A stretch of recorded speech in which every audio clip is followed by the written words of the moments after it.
Welcome to Accurate Basketball, a father-son podcast about ASUN men's hoops. I'm Curtis D. Acker. And I'm Mark Acker. Hello, everybody. Glad you've joined us.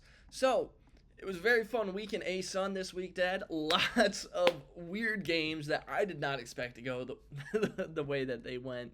One that may have been like this for you personally, if you were paying attention this week, could be Lipscomb and UNA, because as we know, Lipscomb kind of the heavy favorite heading into this season. But let's get right into it. Tied at 2 despite the scoreboard till Joe Anderson gets one of his 3 steals of the night, and he goes up 2 there. They ended the night with 21 points. That's how much Anderson had. Halfway through the first, Lip up 4. Logan Suber looking to add, but Tay Fields gets the rejection there. Lane with the misdirection pass in transition. Right back to him, though. And he ends up getting a 3 of his 18th night, and it's a 1-point game.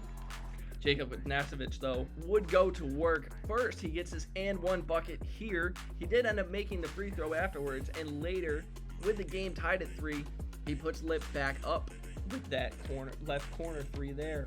The Pride smelled blood, though, and this one is from Lane, or it's an and 1, and the momentum built for the second. Daniel Ortiz had all 4 of his threes drop in that half.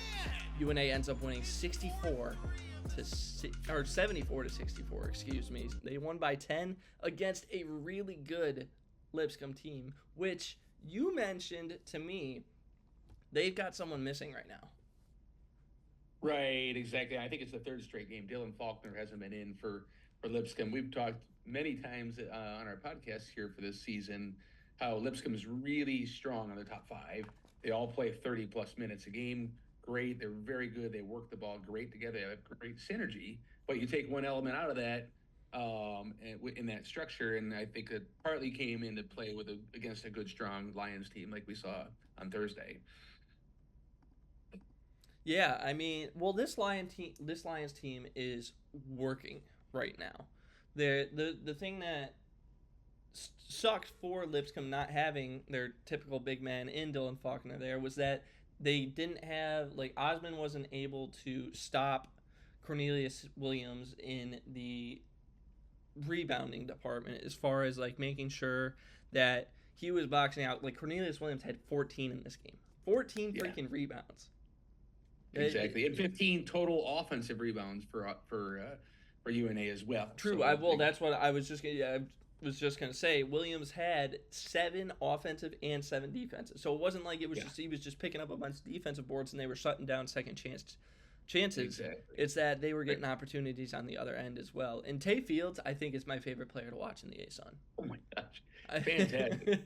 I think seriously, he just does so. He's not a top line scorer at all, but he does everything else. He's just a workhorse. And we'll get into a little bit about that more for what happened with UNA later in the week. We need to do a glue guy episode, top glue guys, Ooh, I like that. Right? Like Pruitt, all those dudes. There's lots of them here. Jackson. So anyways, that might be an episode we can do, or a bit we could do there. Yes. We're on that later. I definitely agree. Let us know if that's something that you want to see down below in the comment section. But let's take a look at the rest of Thursday's games. Yeah. I wanted to highlight the North Florida Queens game in Charlotte. And as we've talked about North Florida a lot, and about how their struggles and their strengths. They actually came out and won this game, led by 31 from Josh Harris. 9 rebounds on top of that. And then, probably more importantly, Josiah Miles chipped in for 17 in this contest. 13 rebounds. Really brought another element to his game that we haven't seen much this year. No, we haven't really seen that from him. Right, sorry. And to go along with 3 assists and 3 steals. So just contributed. The glue guy, right? Now, the glue guy stat-wise, anyways, those are kind of, when we say glue guys, that's kind of what we mean. Guys that contribute in many facets, not just in the scoring column. Right. So, I wouldn't really consider Josh Harris is just a great scorer. He's really good. He's a great freshman. He's probably, my guess is he's going to be in the Power 5 next year. But I wouldn't really consider Miles more of a glue guy. He's more of a focused scorer. Right. But there are exactly like you're talking about, guys that contribute everywhere, like a night that Miles had. So he has the capability to do that. Yeah, he brought a glue guy night to this one and helped them win a tough road game against Queens, even though they've lost 3 in a row, which we'll talk about more. But big game on the road. Yeah, so good for them.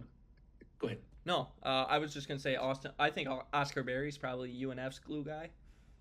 Yes. That would be my guess. Yeah, I agreed. You got any more points on UNF and Queens that you want to make? No, not at all. Not at this point. So yeah, but I know you had a game you were you're gonna highlight out here as well. Well, yeah, I got to humble. Fantastic finish. I got to humble myself here because this game did not go the way that I expected it to go. I expected a blowout Eastern Kentucky win. It didn't end up being that. Hatters actually led the Colonels for over 30 minutes in this one. Yeah. And EKU eventually had the lead with seconds to go, but it all came down to a hope and a prayer. He'll shoot from half court. He hit it!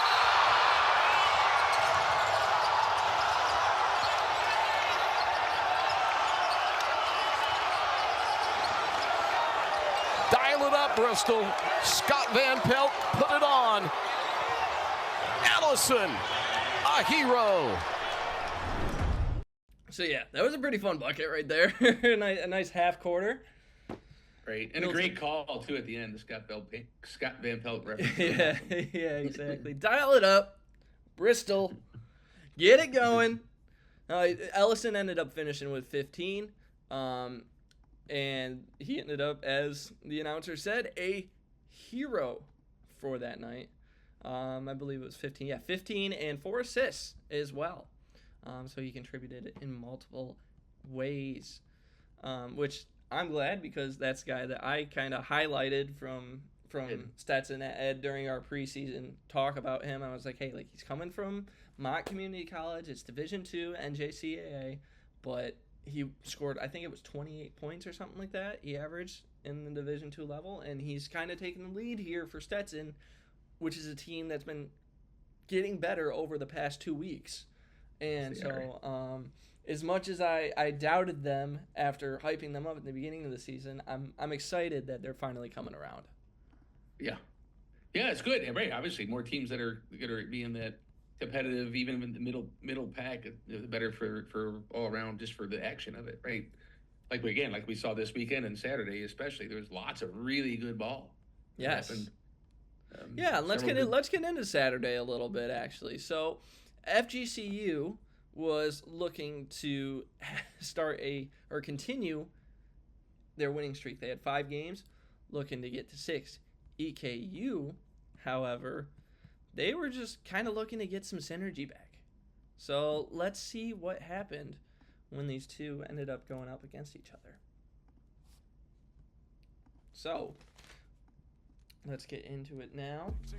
We'll start in the first half. EKU up 1. Tay Blanton with the miss, but Marwold gobbles up the rebound for 2 of his 18. You know who else had 18? George Kimball III. He also had 4 steals, gets 1 there to set up this Jackson Holt 3. That's a huge 5-point swing for the Colonels to put them up 6. The Eagles' response, though, this Ramir Barno 3, just a few minutes later, ends up tying the game at 27. In this game, it stayed tight throughout. FGCU actually went up, but check out this Eve Paul Thunder dunk to end up tying it at 29. FGCU, next defensive possession, great defense. Nunes secures the board, finds Barno, who quickly flicks it to Dalian Johnson for 3 of his 16. Barno, get this, Dad, 7 assists off the bench tonight. Wool wanted some of that playmaking action. The second, he found Turner Buttry there for the corner 3. Barno had 15 as well, 15 points, gets 2 on the reverse there. But FGCU's balanced scoring isn't enough. EKU takes it tonight, 81, to 77. And this was the Colonels team that I expected them to be. This is because FGCU played well. They scored 77 points, which they don't ever do.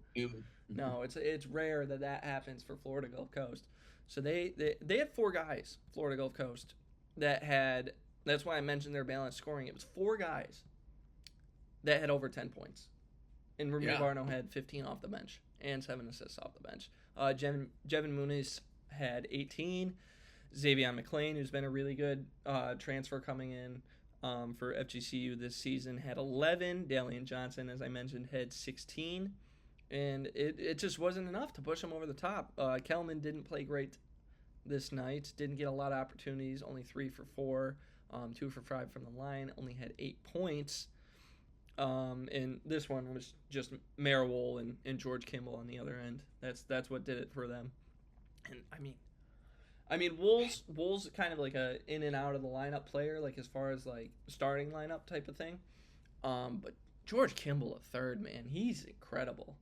He's very similar to Tate Fields in everything but his blocking.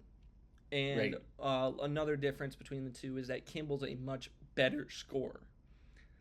But as far as like just doing all the little right things, making sure that you're getting opportunities for other guys out there, very similar players. Kind of like they got 2 of them. They got Kimball and they got Tay Blanton. Exactly, and they work really well together. Right, Yes. exactly. Right, I think Kimball. I'm trying to decide if I like Kimball or Fields is a better defender.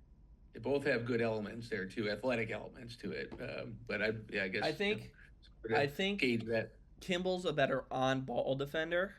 Yeah. Like, I think he's able to generate a lot more steals from defending right on ball, whereas I think Fields is more of like, I'm going to come in and swipe it from you. Right? Yeah, as you make a pass, I'm going to swipe it from you, or you're coming in kind of like that one against Suber that happened this Thursday where he just came in out of nowhere and swatted it after Suber made a really good cut to get to the... That was insane. Yeah. So for me, I think that's Fields works better as an off-ball defender, and Kimball is a much better on-ball defender. Yeah, I like it. And both of the guys really, I think, have a lot of... Kimball still got some time too. He went to Acker College last year, I believe, and I think he was there maybe 2 years. But he might have another season with EKU, and I think Fields might be done after this year. But he's just got so many of the raw, the raw ability to probably play at the next level. I don't know if he'll ever get a shot because he's in the ASUN. Right.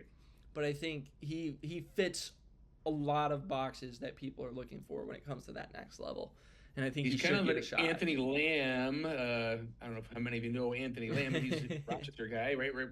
Grew up very near us. Yes. Played at Vermont, did everything for Vermont. They went to the dance. They actually, I think they came close to winning a couple games. And he's played in the NBA. He's played a couple of seasons. He's played. He was playing with the Warriors for a while. Right, but he's just 6'5". He's just not quite fast enough. All that stuff. So. Anthony Lamb might have a ring.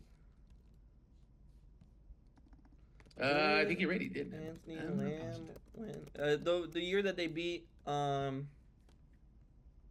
he does not. Okay. I thought he might have been on that team the year that he was on the team in 22-23. The year after, I think, right? That was the year before. Yes, year after. No. 2 years after. Wow. Oh, okay. Yep, because the season that he was on, that was the year that they were down a little bit. But yeah, I definitely see a lot of similarities between those two. Lamb does a lot of the little things that really contribute. The only thing I would say is Lamb probably a better shooter than Fields is, and I think Fields probably does a little bit better at all the other aspects of basketball. Yeah, Lamb can create a lot of offense on his own. By the way, we should stick to college, not NBA. Yes. No, we didn't have the facts off the top of our head with the NBA. Maybe you can do that. You be our NBA insider. That's not my space. No, definitely more my end I'm of a things. college guy for sure. Yeah. Let's get talking about the rest of our Saturday games, though. Yeah. Again, there was lots to pick from. Oh my gosh, to pick one out of the set here was a bit tough, just because there was so many good games, close games, good matchups. I picked. Actually, you're going to talk about Jacksonville and Queens, right? Well, yeah. I mean, if you want, I get you're excited. I get it. You know, you predicted an upset. Congratulations. You really want to talk about. You know what? Why don't you take it? I don't want to take this moment away from you. Let's let you have this one. Right. Why don't you go ahead and talk about West Georgia and North Florida? Right. Okay. Yeah. West Georgia Saturday afternoon took down the North Florida Ospreys. Actually, they shot them down. Let's go that way. Shot them down 92-72. 20-point victory at home. Good for them against, again, we've talked about a lot, the trials and tribulations of the Ospreys this season. Colton Griffin for the Wolves led the way with 24 points, 6 different players, double digits for West Georgia, which and again, I'm not going to, I am going to pat myself on the back. I actually put that in last week's preview. You did. You talked about how balanced they were. They're balanced scoring. Right? I counterbalanced and said that, hey, they really only have Williams Dryden, and you said, no, they got a bunch of guys that average over like 7, which you don't, you think over 10 is what you want, but over 7. Right. I guess it's not bad in a 40-minute game, right? When they have, anyways, right? So, but yeah, West Georgia led the whole way, the whole game. Did not lose the lead once, and held North Florida under 30% from their trademark, 3-point shooting line. So you combine those two things together, and you get a victory. 20 points, crazy. And I think we got to see North Florida's got a game coming up here, which I'm going to talk about a little bit later this week, and let's see how they respond. I really want to see this team pull it together. They got a lot of talent. They're falling apart right now. Yeah, exactly. Right after beating Queens too, which doesn't make sense at all. A very up and down week for the ASUN. They're on this roller coaster right now. Exactly. Very much so. Well, speaking of a roller coaster, this one's just trending up right now. Like when the when you're getting ready to actually start the roller coaster, yes, it brings you up. That's where Jacksonville's at right now because they just ended up defeating the Queens Royals by a healthy margin. Yep. Good 10 points there. They manhandled Queens down the stretch. It was an exciting physical contest, pretty back and forth until the Dolphins pulled away with about 9 minutes left in that manhandling. Robert McCray, great once again, led the charge, 24 points. Good night from Jakari Spence as well, 16, 7, and 7. Good stat line there, especially for being a smaller guard. Like I think he's only 6 foot or 6'1", so to get 7 boards, you got to be putting in a lot of effort that night. They also Queens didn't have a good night from downtown, 6 of 26 from deep. Malcolm Wilson though, big bright spot for this Queens team, 14 points, 5 blocks. Led the way for the Royals. He's still the nation's leading shot blocker.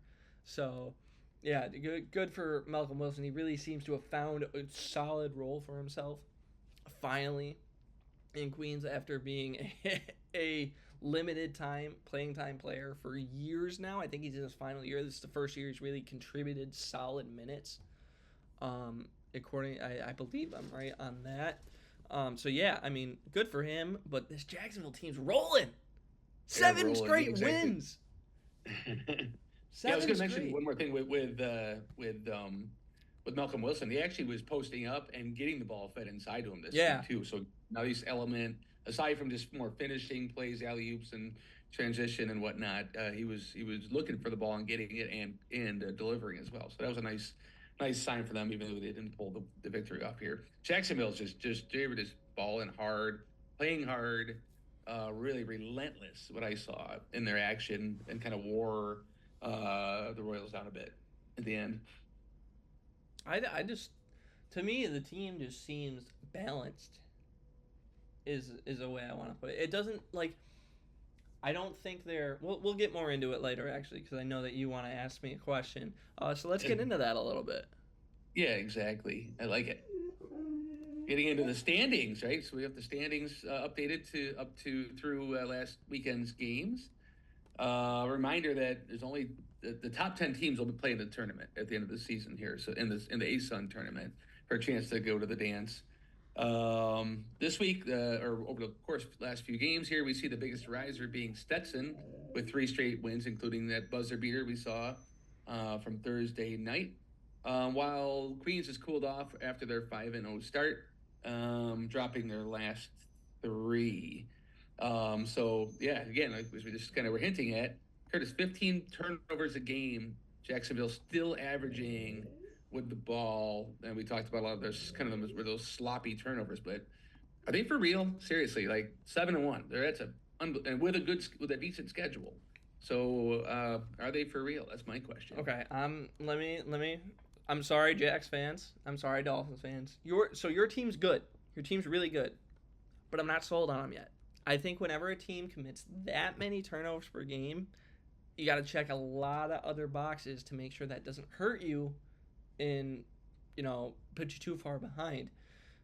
A point to ease that tension is that they are second in forced turnovers in the conference at nearly 14 per game. So it's basically you're only losing one possession per game, based on the way that they're currently playing basketball. EKU is that team that leads as well. They're nearly edging them out for that. They're also third in allowed points per game with nearly 70. So it's a really good defensive team. It goes Lipscomb, FGCU, and then it goes. Sorry, excuse me. I had some spit go down the wrong throat there. But then it goes Jacksonville. Right. And the thing that scares me, and this is why I'm not sold on them yet, there's only a 1.8 margin between their points per game and opponent's point per game. And that's what scares me, Dad. I think this team, they're playing tight, and it's when you play tight like that, there's going to be games that they're just happening to win those games right now. They're happening to get those good bounces. There's going to be games when you don't get those bounces, right, and you end up losing by 10 instead of winning by 10. And that's what scares me about this Jacksonville team. I do want to mention, though, on their current, so they are winning 7 games in a row now, and currently on that 7-game win streak, they average 12.7 turnovers per game and are forcing 11.5 per game. So both numbers are down. Still really, really even as far as you're really only giving up one more possession than you're getting. So that's promising for them that they're figuring out a way to control this. Obviously, Robert McCray contributes a lot of them. You've mentioned Jakari Spence does contribute a few as well to me when we haven't been on camera. One thing I do want to mention about the standings before we move on is that West Georgia ended up moving up one spot. They are now officially the 10 seed, and they were tied with Central Arkansas last week. They do play each other, which we will get into in just a second. You will see that in just a second, that they play each other this week for potentially the 10th place spot in the tournament. So that'll be a big game coming up here. But yeah, that's all I wanted to mention about the standings before we kind of move on into this week's upcoming games. Exactly. Right, of course. Now what's next, right? If I can get my screen to work. What's next? Actually, I completely forgot to mention this before we move on, because we didn't have this last week. We've got it this week. That's because the ASUN releases this. It's not us at all that give an award to anyone. It's the ASUN. They didn't release it in time by recording last week. I don't even know if they ended up releasing it or not, because it wasn't out last Monday. But this week, Jakari Lane and Daniel Ortiz end up taking the Player of the Week and the Newcomer of the Week. UNA obviously had a 2-0 week. Great week for them. Daniel Ortiz was, I believe, the leading scorer in both games. It was Saturday, not both Thursday. Games, it was Saturday. It dropped 28 Saturday. Yes. 12-point second half scoring on Thursday night's game that we talked about already. So right, against when they played. Bit of a heater right now. Newcomer, a little gray area there. He was. Yeah, I was gonna say something about that. I'm like, he's kind of a newcomer, kind of not, because he did play at UAB last year, but he was with North Alabama before that. Right. So exactly. We'll give it to him. He knew the system. He had a good week. He deserves to get some accolades for that. Absolutely, sure. And you gotta just give it. Jakari Lane's just UNA's so fun to watch. They are. They're really. There's a lot of great teams to watch in this league. Ortiz brings an extra element when he's dropping his shots. Like earlier in the year, and he made like any long range shooter does, it goes hot and cold. But when he's hitting like he has been in the last few, boy, that just adds a whole nother layer to it. He's popping. Totally Fun to watch. Absolutely. So what's your what's your excitement about for this upcoming week? So this week we've got games both Wednesday and Thursday. There's 4 games Wednesday, 2 games on Thursday. So make sure you're paying attention to the schedule. What I looked at for a game on Wednesday, if you like scoring, this is your game for you, Stetson in North Florida. And the reason I say scoring is because they're the bottom 2 teams in defensive scoring. So, or points allowed. So, Stetson side, 7-foot senior Trayton Thompson. Last couple games, he's dropping over 20 minutes of play and really turning that into action. I think he had 23 in their win last Saturday afternoon. Excuse me. It was 24. You were very close. 24 points. Yes. Right. So, great number there. And he inside outside kind of. I think he made 2 or 3 threes that go on that 24. So, just another element, as we talked about Stetson, maybe they're on the rise here. You see a player like Thompson adding a new dimension to what they bring to the table. So good there. I mentioned West Georgia. We talked about West Georgia's balanced scoring. There are 5 players on Stetson that are averaging 9 points or higher. So a similar kind of structure there. I gotta throw that out there. I'm not predicting this is an upset, just so you know. In fact, I don't know though. What would the upset be at this point? Is it true? Good point. Right, 5-3, 4-4 in conference. I'm thinking North Florida is the favorite. I didn't actually look to see what the line is. They really need this game. North Florida does at home. After that crushing loss, that big defeat on Saturday against West Georgia, they really need this one just to right themselves again. Obviously, they've been riding it. I think they got to go hard on Josh Harris. Personally, they had the 31 last week against Queens. I think they got to go back to him. I think he was barely visible Saturday against West Georgia. So, and he's been up and down the last few as well. Which is weird considering West Georgia is not big. No, I know exactly right. But I don't think he even had that many minutes in the game. But I think he's a big key to making the Ospreys run in and out. One other note on the headers. I don't know if you knew this. Their 5 conference victories, they've had a double-digit lead each of those games. So if you're watching this, that's maybe a good stat. Yeah, I'm poking around for interesting stats. Look at you! I'm so proud of you. You're improving. I'm a stat nut, dude. Much since you know that since we started. But I thought it was a good one. And then the 3 losses, they haven't had a 10-point lead, a double-digit lead. So it's just a stat. It really probably means nothing, but I thought that was kind of interesting the way it lined up that way. Very interesting. So what do you got for Saturday? What's your highlight game? Saturday? We're not there yet. We're not there yet. Sorry, I'm jumping the gun. For midweek games, what do you got? Midweek. So yeah, let's go to Thursday's games for this one. I'm really excited for Eastern Kentucky Lipscomb, and the reasons for this, I mean, it's just much more appetizing versus the other Thursday game. We'll put it that way there. Bellarmine versus Austin P. Not looking as appetizing as Eastern Kentucky Lipscomb, at least on paper. But EKU just beat a great defensive team in FGCU. What did I just mention earlier in this podcast? The only other team that allows less points than FGCU is Lipscomb. And for me, that is a next test for Eastern Kentucky. Now that they've come in, they've dropped one to Stetson, proved a big win against, a FGCU team that they probably shouldn't have beat and did end up beating them. And then for me, Lipscomb, they just dropped one to UNA last week. So they need to, they ended up getting a win, but they went 1-1 last week. So I think they need to prove that they belong in this upper echelon of teams, because we've seen them lose against Queens now. They did end up beating FGCU, but we also now recently saw them lose to UNA. So I think they really need to prove that they're that upper echelon team, the team to beat. And right now, Lipscomb is not. Right, exactly.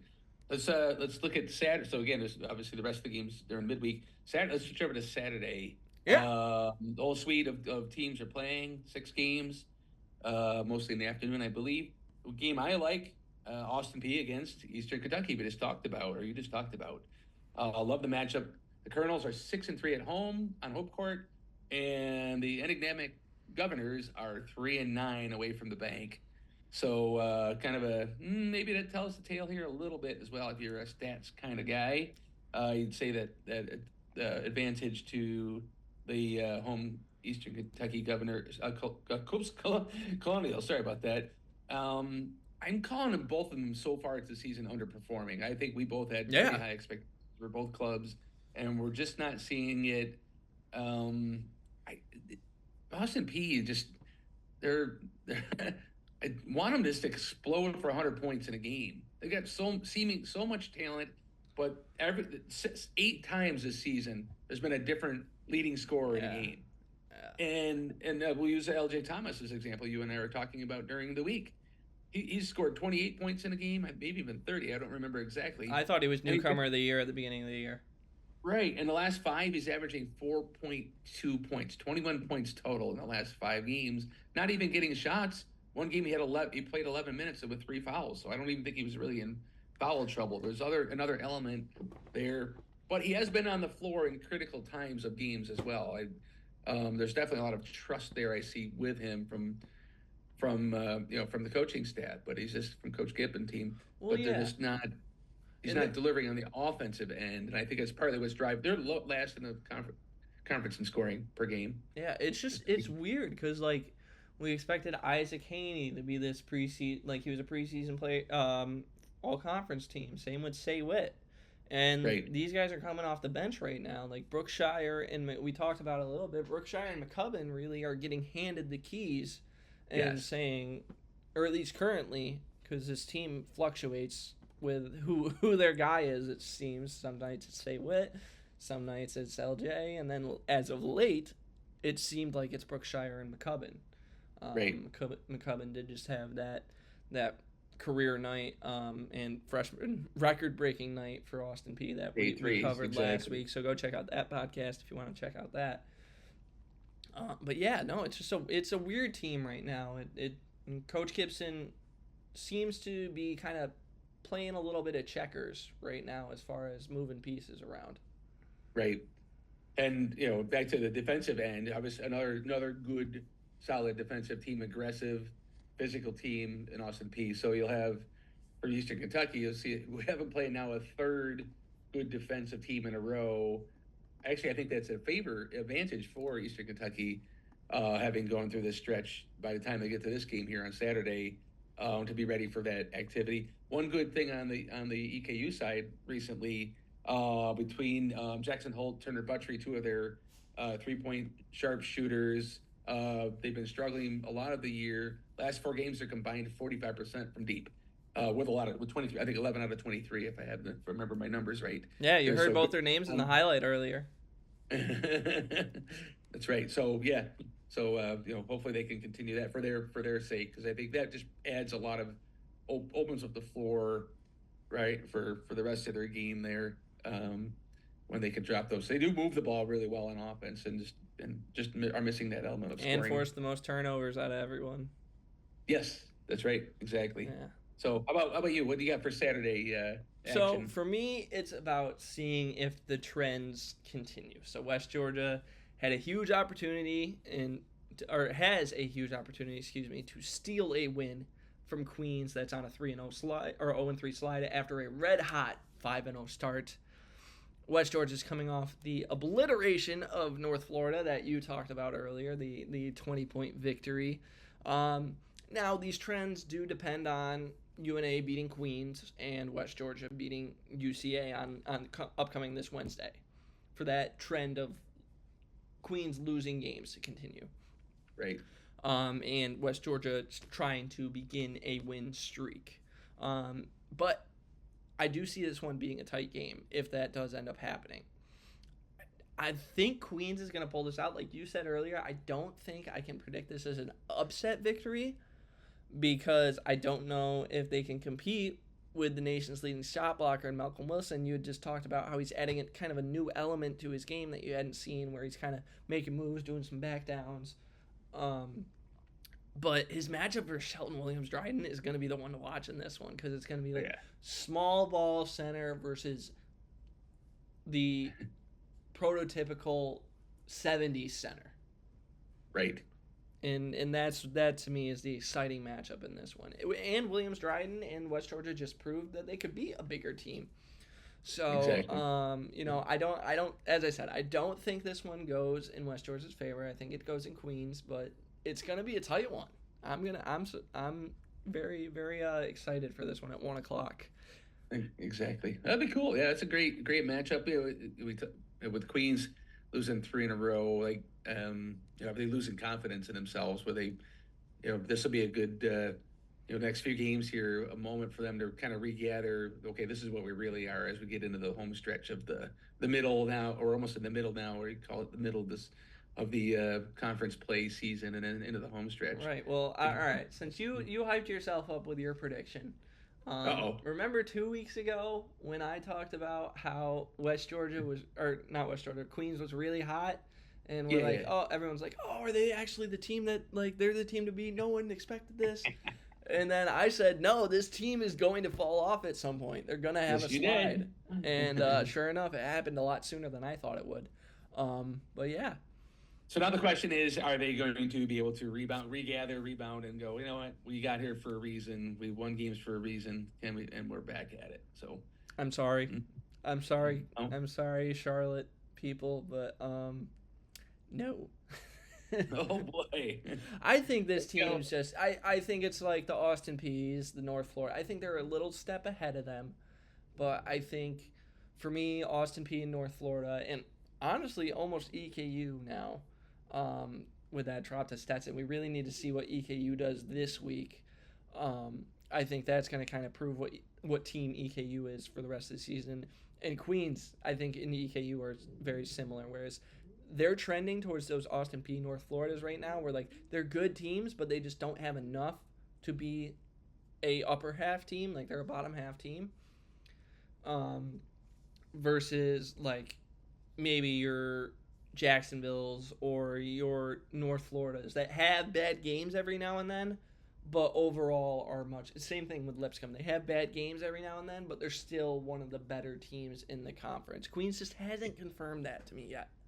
I think they were playing a really good strand of ball, and then now I think they're just gonna kind of go 1-1 and 1 and 1 and 1 and 1. I think that's the year for them. Unfortunately for them, they're kind of leveling into the tier that they maybe were meant to be. Yeah, exactly. I think they're a mid-tier team. Right. Cool. Some good action here coming up. Yeah, and unfortunately, since someone's old and can't think anymore, can't brainstorm anymore, that's what I was going to just mention. we don't have an accurate or an Acorns Attic. Acorns Attic this week. Yeah. So South Carolina here where I live now. We've had snow on the ground last Tuesday. It's still on the ground. The golf course is still closed. Maybe a couple more days. I haven't been on the pickleball court or out on the water. Exactly. See, this is where he brainstorms, people. He brainstorms while he's committing in other activities. I guess. I don't know. Usually it's the other way around, but maybe the word of the day of the week is patience. Then it's just to wait it out, knowing that it'll all come back in due time. I like that. But one other shout out I do want to give the 12-0 Hilton Cadets girls basketball team. Currently, I think, still ranked number 1 in AA in New York State. You did not tell me that. Work. Yeah, so hopefully they'll keep it rolling. They're just starting the second half of their regular season next round through all the opponents they played already. So we'll see how the other teams and also Hilton and Coach Heiss react to second viewing of all these clubs. So good luck to them, and we miss them and wish them well. Absolutely, best of luck to them. Sunny, warm Rochester, New York. Oh, real quick, before we go, let's do this real quick since we didn't have an Acorns Attic. Let's do story time, okay? Story time. Ooh. Let's do story time. Not Kevin Hart pretending to be Patrick Mahomes getting sacked and being laid down on a blanket. Oh my gosh, that was story. Hilarious. Not that kind of story time. What do you got to do? You can't be. This is a penalty. No, not that. We weren't going to talk about that. Anyway. No, the story time I want you to tell is I want you to talk about when you snuck back into the gym when you went and visited the girls up north after moving down to South Carolina. Oh, you mean this last trip? Yeah. Yeah, well, it wasn't a whole lot to the story, but it certainly was. Yeah, so I mean, I coached for 10 years in Hilton, right? Yeah. And so make an appearance. We didn't tell anybody. We told the coaches we were coming. We didn't tell any of the girls. Showed up, and they're like, "Hey, it's Coach Acorn! Yeah, this is so great to see you. You know, got a couple hugs and some high fives." And about 2 minutes into that, it was like, "Hey, Mrs. Acker, great to see you. You're my favorite." And I'm like, "All Well, right." she So taught for years. she taught for years. She there, taught yes. for years. So you coached for years. She taught for years. Exactly. But it right. seems like you're missing out a part of the story. What's the part of the story I'm I missing? don't know. Yeah, Well, correction, I do know. But yes, you do. Obviously. yes. What am I missing? So what happened? What happened after they discussed you and Mom? Because I believe there was a third Acker that contributed to Hilton girls basketball. Oh, that part? Something about Something about my brother, right? It was no. no. There must have been somebody the dog. No, it wasn't the dogs. Oh, it was about you, Little Acorn. Who had been there maybe 5-10 times. A half dozen times. Well, yeah, you might have the right. You're more in the demographic of their highest interest. But yeah, no, they definitely, especially a couple of them that had spent more time with you in Florida when they were down in the softball team for their trip down there at Universals and enjoying the your company on the rides and just hanging out with them. So you're a great influence to people, and I know they obviously when you get that kind of feedback about when you're not even there, you're still it tells a lot about who you are as a person. It was really cool to hear, even though it wasn't all about me this time. Hey, they were very hyped to see you though. That's what's important. Oh yeah, exactly. Awesome. Well, that's gonna do it for this episode of Accurate Basketball. Thank you for watching. Comment down below what you'd like to see next week, what you liked about this podcast, what you didn't like, and look forward to hearing from you and continuing. So until then, take care. Thanks everybody. Take care.